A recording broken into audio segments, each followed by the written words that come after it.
live near Howard County, right across the border, and I would say to people in PG County, come shopping with me at Columbia Mall. They're actually nice to you. They don't follow you around, and people would go, really? They would go up to the Columbia Mall and they'd go, really? They just say, may I help you? Just like, because of the stereotypes, there's still this assumption that you're there to steal, even if you've, and there all of these apocryphal tales of upper middle class people waving their American Express cards, saying, no, I'm here to buy this thing. And so there's that element. But there's also data that says that many white people like a little black person in their ads, like a little black kid at their birthday party, because it says, I am not a racist, I am a good person. And so that little black kid is there as a marker of we are liberal too. Liberal may not be the best word right now, but we are inclusive too. There was a doll study that many white families like for their daughters to have at least one black doll, because it is an indication of their progressiveness. So that black kid is there as a marker. Let's talk about the way in which stereotypes in some ways must be in ads, because ads are little narratives, and you've only got 30 seconds, maybe 60 seconds to get your point across. And the only way to do that is to introduce images that the audience knows. Now, the way I'm using stereotypes is actually a neutral term as for an oversimplified image. Some stereotypes are clearly negative, some stereotypes are clearly not so negative. But ads have to give you an image that you'll understand, because they don't have the first 20 pages of a novel to introduce a very complex idea. So if I put a blonde woman there, unfortunately, the stereotype is that blonde women are less intelligent. There's no data that says that blonde women are less intelligent, because most adult blonde women are not blonde. Well, it's true. I mean, it's that women are dyeing their hair to the color of a child. It's a child's hair color. There are natural blondes, but for the most part. So, but if I put a blonde in an ad, I don't have to say she's less intelligent, because the audience will bring that image too. So almost everybody in ads gets stereotyped, and we can wonder then, what does that mean? I mean, are ads a good thing for the society? And I'll leave that for the class for another day. But African Americans are one group that are highly stereotyped. And let's look at the Pepsi Max ad, so we have time. Okay. And I know that you have talked about this some in this class, but this just ran in the Super Bowl. Well, oh, okay.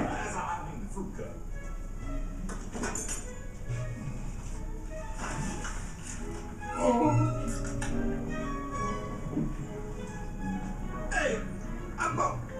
Pepsi Max, 0 calories. Maximum taste. Hey.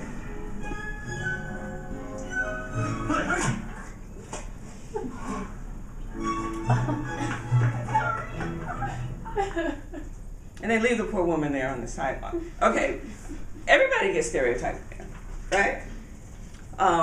What is the let's not deal with race right now. What is the stereotype about husbands? About what? Husbands. They're weak.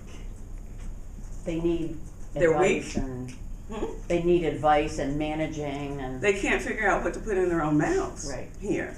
And so she's controlling his diet. Is that a good thing in this ad? The narrative's leading you to believe, is that a good thing or a bad thing that she's controlling what he eats? Bad? Yeah. It's leading you to believe it's a good thing, because she's trying to help him watch his calories. Oh, why did you say it was? That's not an appropriate way of helping him watch his calories. Though. But the narrative is not condemning her for putting soap in his mouth. I mean, why is he eating his hamburger in the bathroom in the first place? But it makes her look like a nagging, controlling woman. Yeah. And But what I wanted to get at is, first of all, she's trying to do a good thing. She's trying to do a wifely thing. The way in which she's doing it, the ad is leading you to believe that she's over the top. She's over the top in a way. Now, why race doesn't have anything to do with this ad until the last few minutes, but why does that make sense in an American mainstream culture that this woman is black? What is the stereotype about black women? Black women are stronger Strong. than white women. Stronger than white women, and sometimes over the top in terms of strong, right? I mean, that look, let's watch it again. Look at her face on the bench. But I think And that's I have fresh fries in the fruit cup. Now, this poor man, you wonder why he's still there. He's in the bathtub. Look at her face when he. Pepsi Max, 0 calories. Maximum taste.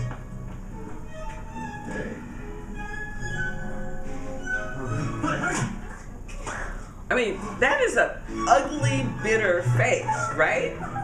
And you don't have to think, oh, I wonder, why did she get that angry?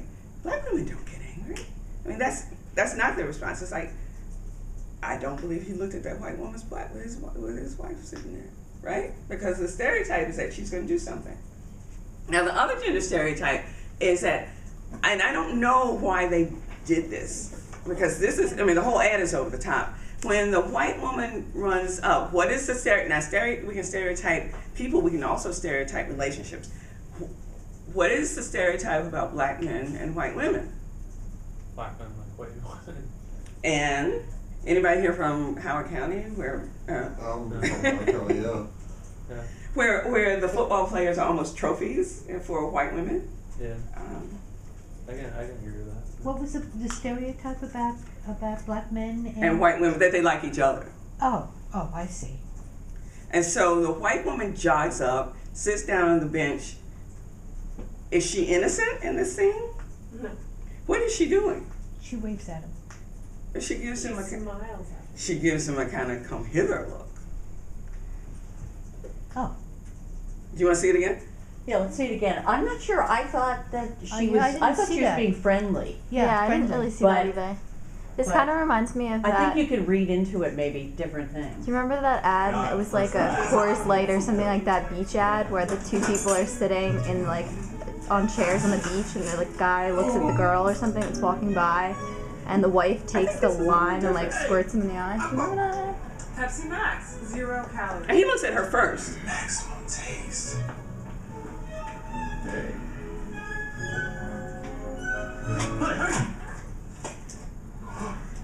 I thought he looked like he was appreciating the jogger. No, he did look at her first, and he Yeah. looked specifically. I mean, and they're breaking some taboos here. He's looking at her behind as she drives. He drops his head. But Oh, I mean, the data on your media behavior suggests that there are enough people in the room who've looked at erotic or even porn that when she does this, that's a clue, right? Because she goes into that pose for just a second. Just not too much because it's a Super Bowl, America's game. But she does do that. She does drop her head back, and she does the little smile. So I mean, so if okay, so you're it's a flirtation. right, if you're at a bar and you say, guys, for a minute, if you're at a bar and you say hi to a woman and she drops. Because Goffman would say she's actually lowering herself to make her shorter. She either bends her knees or drops her head and does a little wave. How do you interpret that? It's kind of like an invitation to go say hi to her. So the woman knows that that's an invitation. Is that how the guys would? No, you're like, I'm not opening my mouth. So there's stereotypes all over the place. There's the over the top, abusive, I think, black woman. I mean, is anybody staying in this relationship with that woman? No? I mean, by the time he's hiding in the tub to eat his burger and she's put soap in his mouth. She doesn't even put a healthy sandwich. She put soap in his mouth. I mean, she's abusive. And think about it, she was about to throw a can at his head. And I mean, that can was meant for him, so she meant to hurt him. Well, she kicked him in the first scene in Right. the restaurant. And then she kicked smashed him. his face in the pie. Right. So this poor guy has been just completely put into the submissive position. You're gonna say something? To me, it feels more like a sitcom. Mhm. Like it's an over It's over the top. Yeah, like it's supposed to be, because it's on TV, like it's supposed to make you laugh and be like, oh my god, what is she doing? Right. Like, as opposed to But the way actually that being malicious about it. right, but the way that we're not in fear of his life, Right. as if this were a horror movie. But in order to get that human response out of you, this has to be quick. You have to understand the script really fast. We understand the script. The first time she kicks him, which is not unusual. I have been known to kick my husband under the table when he said something that, it's like, oh no, don't do that. Which is not But I do that terrible. too. It's not right. It's not It's not a risk. right. So it leaves you in it. The first thing she does, you think, oh, what did he do? Because you know that script of the buffoon husband. Yeah. All right. But then it escalates to the point where, she meant to do him mortal harm. And then what does it mean when they leave the white woman on the sidewalk and run? I don't know. rather than helping She her. apologized while running away. Yeah. I think it's. He pulled her away. Yeah, see, what that She's does still is it writhing on the encourages, sidewalk. the way I see it encourages that kind of behavior. Which kind of? Of the wife abusing her husband, or the husband abusing his wife, or running away from a scene. Well, it's certainly we have enough inhibition against violence that for most people it probably doesn't lead them to do it, but it does lead to desensitization of it because we're Right. laughing at her pain. Well, does that say more about society in general nowadays than it does about blacks and whites relationship? Because maybe we are with the violence on TV and in video games.